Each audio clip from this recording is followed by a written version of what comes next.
Amari Cooper to the Chiefs? The NFL might be in trouble. Rumors are exploding that Amari Cooper is on the verge of joining the Kansas City Chiefs, and if this deal goes through, the league better brace itself. Cooper's elite route running, veteran experience, and big wall ability would be the perfect fit in Kansas City's high-powered offense. Pair him with Patrick Mahomes, Tyreek Hill, and Travis Kelce, and you've got a nightmare for every defensive coordinator in the NFL. This isn't just another big-name move. This is a statement. The Chiefs aren't coming to compete. They're coming to dominate.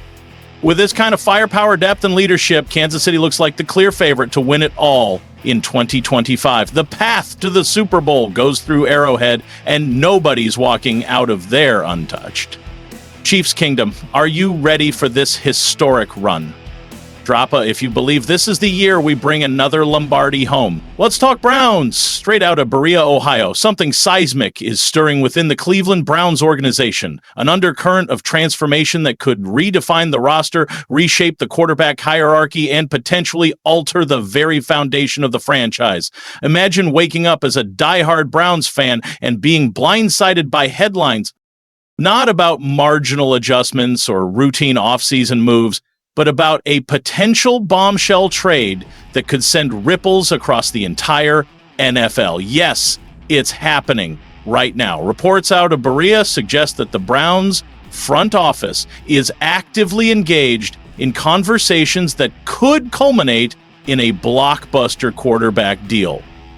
Just a short time ago, Cleveland bet the house on Deshaun Watson, a record-shattering contract loaded with unprecedented guarantees, all in the name of turning the Browns from perennial underdogs into title contenders.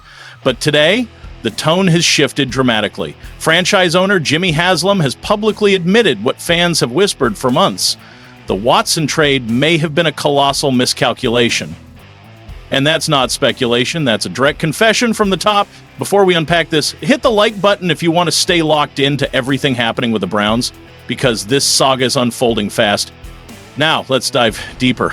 With Haslam's admission looming over the franchise, the Browns didn't just hint at change. They made bold, unmistakable moves. This offseason, Cleveland added not one, not two, but 4 quarterbacks to their arsenal, including 2 headline-grabbing rookies, Dylan Gabriel and Shader Sanders, both secured in the 2025 NFL Draft. Factor in seasoned veteran Joe Flacco, and the message is undeniable. The Browns are actively preparing for life beyond Deshaun Watson.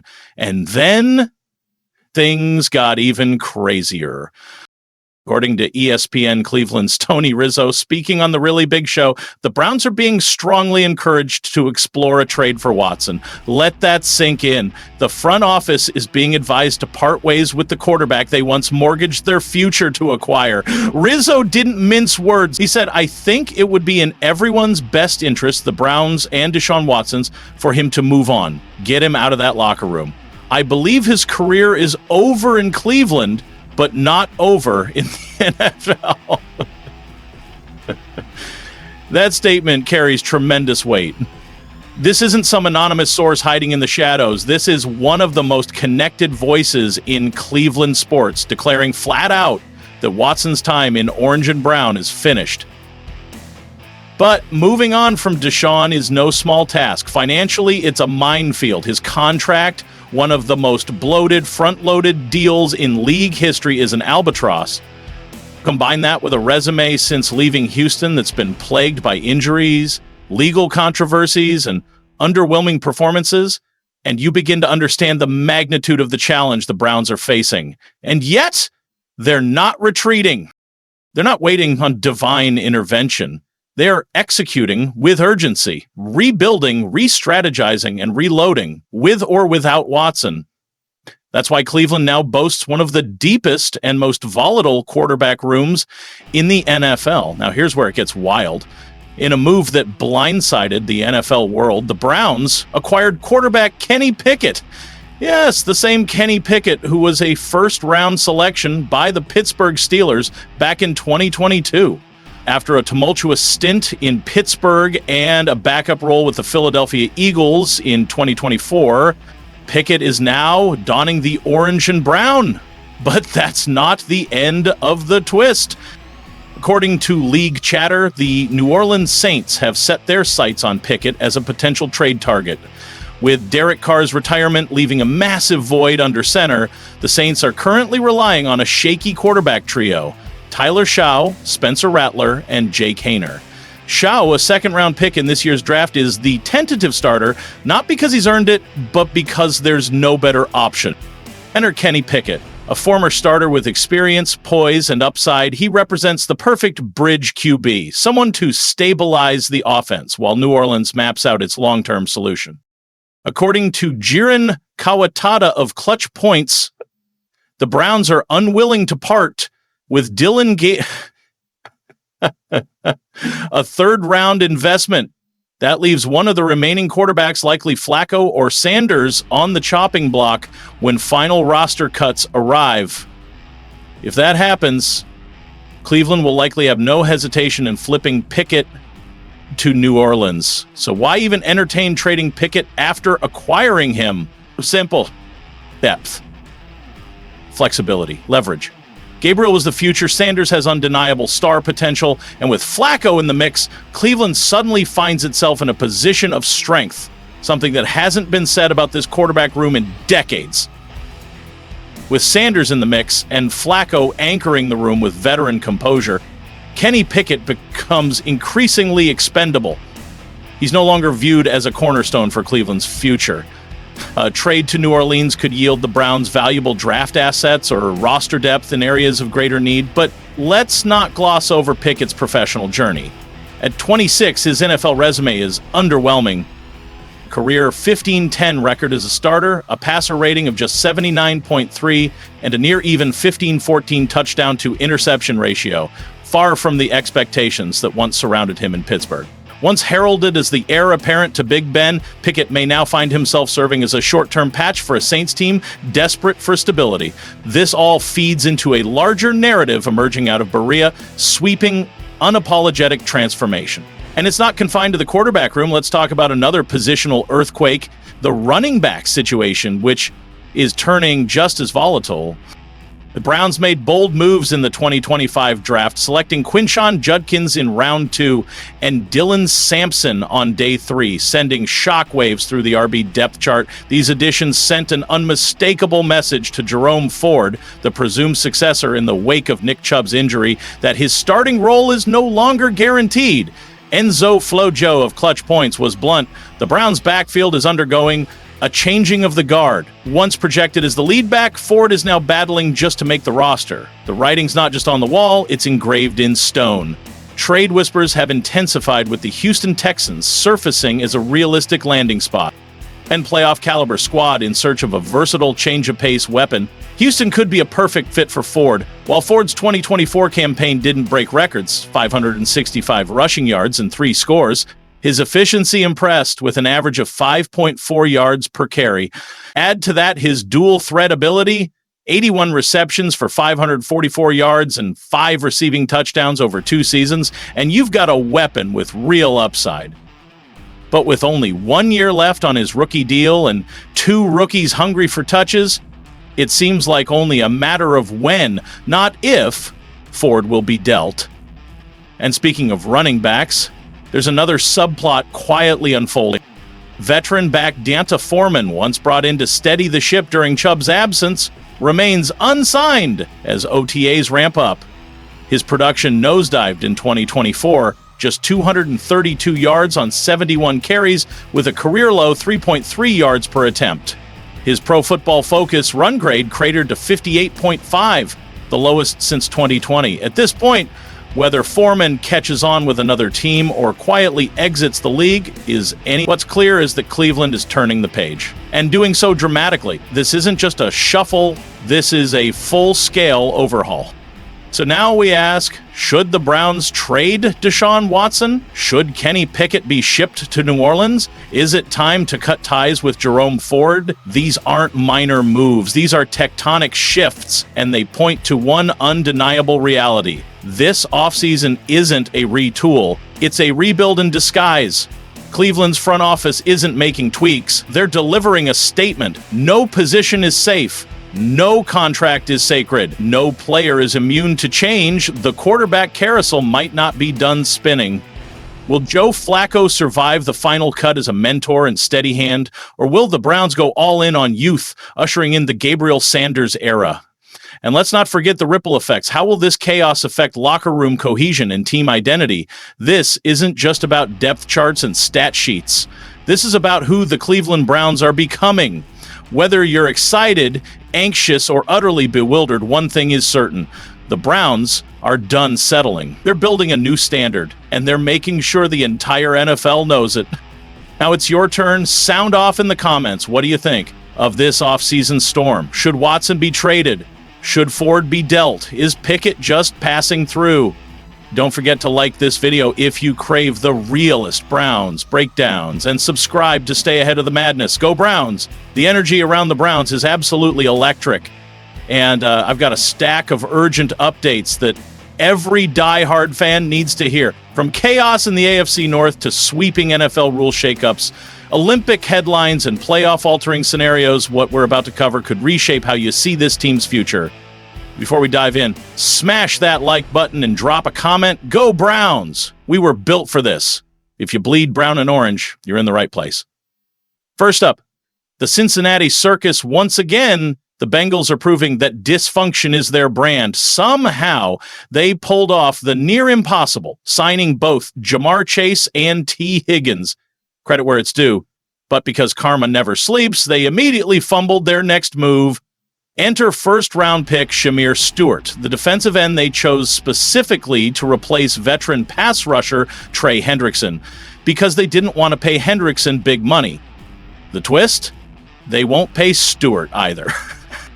He hasn't signed, he's not at OTAs, he's not participating in voluntary workouts. Total stalemate. Why? Guaranteed money. The Bengals, notoriously stingy beyond year one of rookie deals, are once again in a standoff over guarantees, and this isn't an elite prospect we're talking about.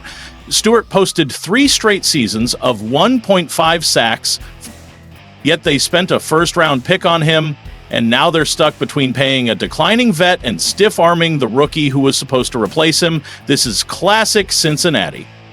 The same franchise that would sell TVs in July to make rent is now refusing to invest in both the past and the future of its pass rush. But here's the silver lining. This chaos directly benefits the Browns. If Hendrickson is disgruntled and Stewart's a no-show, the Bengals' pass rush collapses. That gives Deshaun Watson more breathing room in the pocket and tilts those crucial AFC North matchups in Cleveland's favor. That's not a hot take. It's a fact unfolding in real time. Now let's talk NFL politics, the tush-push debate. For weeks, it looked like the NFL was going to outlaw the Eagles' infamous QB sneak, the tush-push. Even the top insiders said the ban was inevitable. But when it came time to vote, it failed.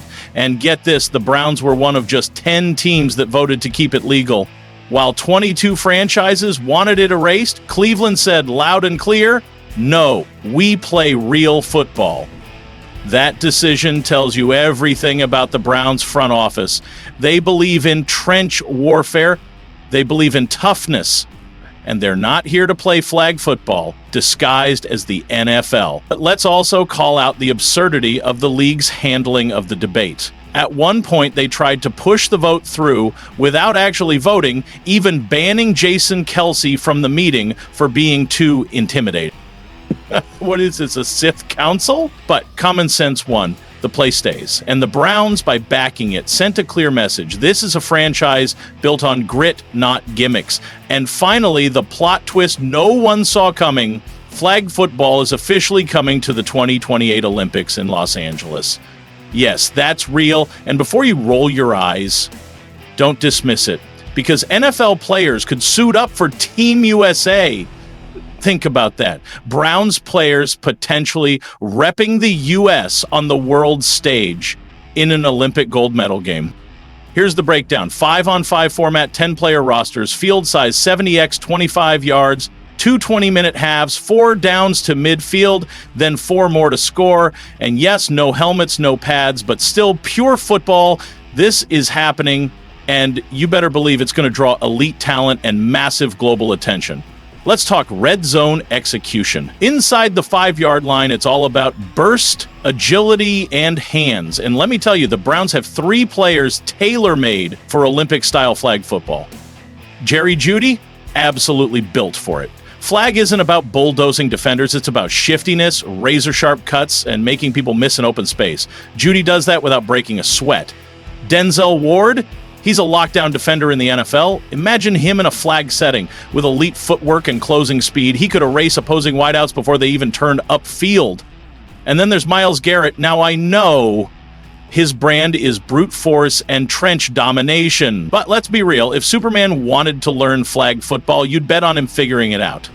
That said, flag tends to favor leaner, high-motor athletes like Michael Parsons or Nolan Smith, guys who can thrive in space and still get downhill, which brings us to the wild card. Who quarterbacks Team USA?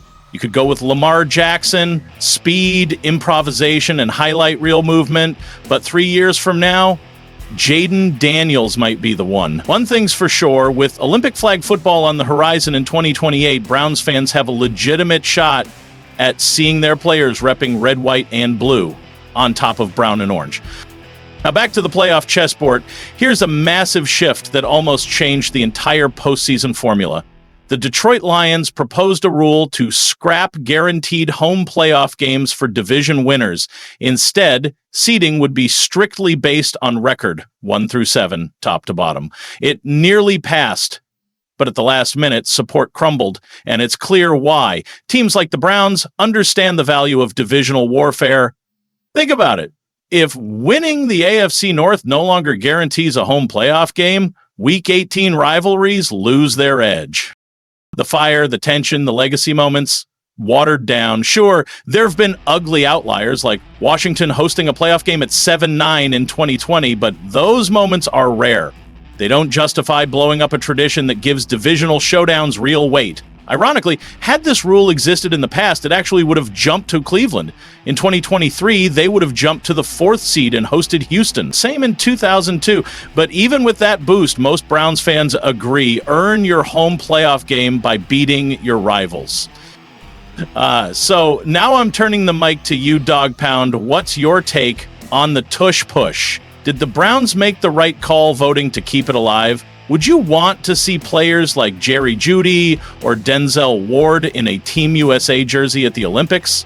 Should the NFL scrap the old seeding model or keep honoring division titles with home field? Because as wild as this offseason already is, the dominoes are still falling. And Cleveland is emerging as one of the most strategically positioned teams in football. Quick rewind to Cincinnati. Things are getting worse.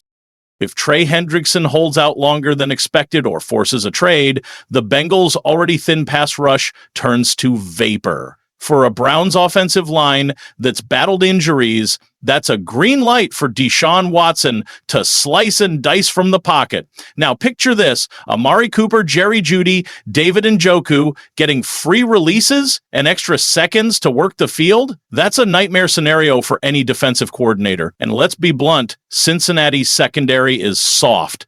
They've lost veteran leadership, and they're relying on unproven youth in one of the NFL's toughest divisions. It's not a stretch to say the Browns could sweep the Bengals this season, something that hasn't happened in years, and use those wins as a springboard to seize the AFC North crown outright. And while the Olympic flag football storyline is fun, it's also revealing.